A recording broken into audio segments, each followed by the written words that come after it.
Hello दोस्तों, कैसे हैं आप सब लोग। उम्मीद करता हूँ काफ़ी अच्छे होंगे। तो दोस्तों, स्टॉक मार्केट का और अपने पोर्टफोलियो का दोनों का आज जो है कलर लाल ही है। और इसकी सबसे बड़ी वजह है अपने डोनाल्ड ट्रंप। आज की इस वीडियो में हम समझेंगे ग्लोबल मार्केट में क्या चल रहा है, यूनाइटेड स्टेट वर्सेस ईरान की वार का असर, ऑयल प्राइसेस क्यों बढ़ रहे हैं और इसका इंडियन मार्केट स्टॉक पर क्या इम्पैक्ट देखने को मिल रहा है। तो चलिए शुरू करते हैं अपनी वीडियो को। तो सबसे पहले हम जानेंगे यूएस वर्सेस ईरान वार का क्या चल रहा है। इस समय दुनिया की सबसे बड़ी खबर है कि यूनाइटेड स्टेट और ईरान के बीच में बढ़ता हुआ टेंशन स्थिति ऐसी हो चुकी है कि ईरान के ऊपर लगातार अटैक हो रहे हैं और पूरा क्षेत्र अस्थिर हो गया है। लेकिन सबसे बड़ा क्या है कि लोग पूछ रहे हैं कि क्या ये न्यूक्लियर एंगल भी जो है आ सकता है। तो मेरी समझ और ग्लोबल हिस्ट्री के हिसाब से इसका जवाब है नहीं, क्योंकि अगर न्यूक्लियर का 1% भी संकेत आता है तो मामला सीधे वर्ल्ड वार 3 की तरफ जा सकता है और दुनिया की बड़ी शक्तियां इसे होने नहीं देगी। अगर बात करूं ऑयल क्राइसिस की, असली समस्या क्या है, तो सबसे मुद्दा है ऑयल।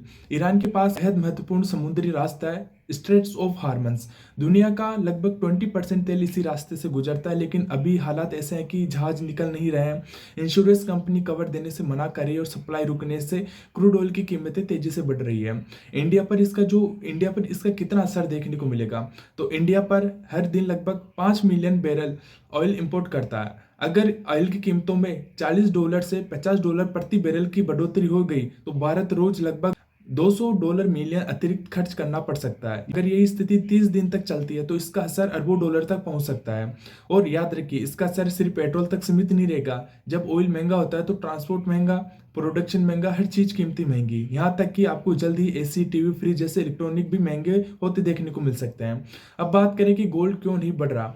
सामान्यतः युद्ध के समय गोल्ड बढ़ता है, लेकिन इस समय मामला थोड़ा अलग है, क्योंकि यूएस डॉलर में खुद अस्थिरता है। डॉलर पर दबाव होने की वजह से गोल्ड का रिएक्शन अभी उतना तेज नहीं देखने को मिल रहा है। स्टॉक मार्केट में सबसे बड़ा इसका खतरा है। मार्केट का सबसे बड़ा ट्रिगर अभी क्रूड ऑयल है। अगर ऑयल की कीमतें और बढ़ती है यह तो यह मार्केट के लिए एक बड़ा करेक्शन आ सकता है। और सबसे बड़ी खतरनाक चीज क्या हो रही है कि लोग हर गिरावट को बॉटम मानकर खरीद रहे हैं। खासकर ऑप्शन ट्रेडिंग में लोग सीधे कॉल खरीद रहे हैं, जैसे 24,500 का कॉल है।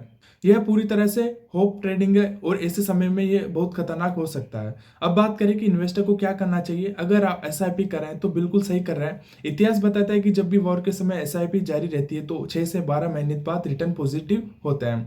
लेकिन अगर आप लमसम निवेश करना चाहते हैं तो उसमें एक साथ मत लगाएं। उदाहरण के लिए, जैसे मान लीजिए कि आपके पास में ₹100 है, तो आप जो है ₹20 यानी निफ्टी 24,000 के ऊपर जो खरीद ले, और 20 जो रुपीज़ है वो 23,000 पर खरीद ले।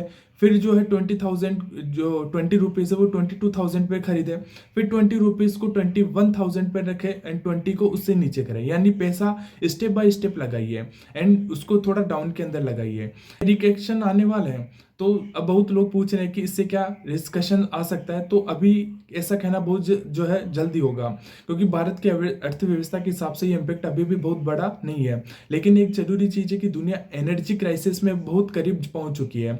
जैसे निफ्टी टेक्निकल अपडेट की बात करता हूं, तो अगर हम निफ्टी 50 और बैंक निफ्टी की बात करें तो दोनों अपने 200 डे मूविंग एवरेज के नीचे हैं और 50 वीकली मूविंग एवरेज के भी जो टूट चुका है। ऐसे समय में पोजिशनल ट्रेडिंग बहुत सावधानी से जो है करना चाहिए। एक मजबूत संकेत क्या होता है कि मार्केट एक ऐसा दिन है जब 1 से 1.25% की स्ट्रॉन्ग तेजी आई है।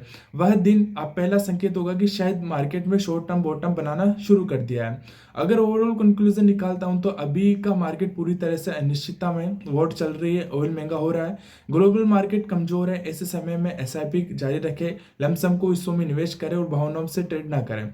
बाकी मार्केट अगले जो है 10 दिनों में काफी क्लियर संकेत दे सकता है। अगर आप दोस्तों अगर इसी तरीके से आपको अपडेट चाहिए तो चैनल को सब्सक्राइब कर लेना, टेलीग्राम को ज्वाइन कर लेना, लिंक डिस्क्रिप्शन के अंदर है, ताकि आने वाली जो भी अपडेट आपको इसी तरीके से मिलते रहे। मिलते हैं नेक्स्ट वीडियो में, बने रहे हमारे चैनल पे।